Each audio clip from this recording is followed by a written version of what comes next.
Bonjour à tous. Aujourd'hui, marchez par la foi et non par la vue. Voici, son âme s'est enflée et elle n'est pas droite en lui, mais le juste vivra par la foi. Habacuc 2, verset 4. Chers frères, j'ai reçu votre lettre et je l'ai lue. J'aimerais vous encourager, mon frère, à vous souvenir constamment que Jésus-Christ a donné sa précieuse vie pour vous. Il vous aidera si vous lui faites confiance. Remettez la garde de votre âme à celui qui a accepté une mort cruelle et ignominieuse afin de racheter tout être qui le recevra. Mon frère, nous avons rencontré de nombreuses âmes qui, dans leur expérience chrétienne, sont passées par des circonstances similaires à celles que vous mentionnez. Vous ne devez pas faire confiance à vos impressions d'incrédulité. Vous devez vous confier en celui qui a donné sa vie pour vous. Vous ferez alors partie des siens, de ceux qui croient en sa parole et la reçoivent, de ceux qui avancent, non d'après leurs sentiments, mais par la foi. La parole de Dieu est vraie.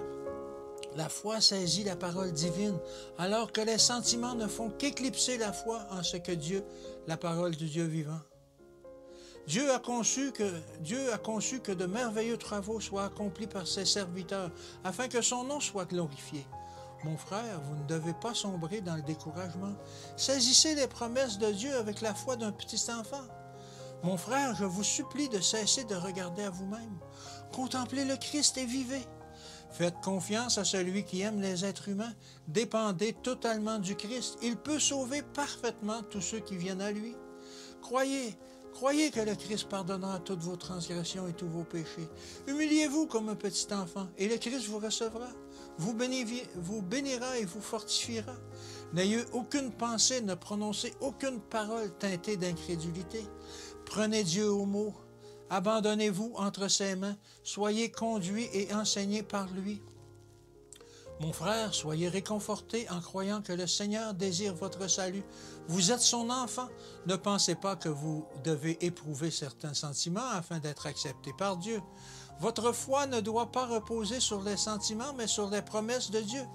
Marchez par la foi ainsi parle l'Éternel. Confiez votre cas au Seigneur et croyez en sa parole. Croyez en la parole du Seigneur et marchez sur la foi, non par la vue. Renouvelez votre consécration à Dieu dans la vérité et la loyauté. Attachez-vous à ses paroles. Ainsi parle l'Éternel. Demeurez ferme dans la liberté par laquelle le Christ vous a affranchi. Que Dieu vous bénisse et qu'il vous garde aujourd'hui et à demain.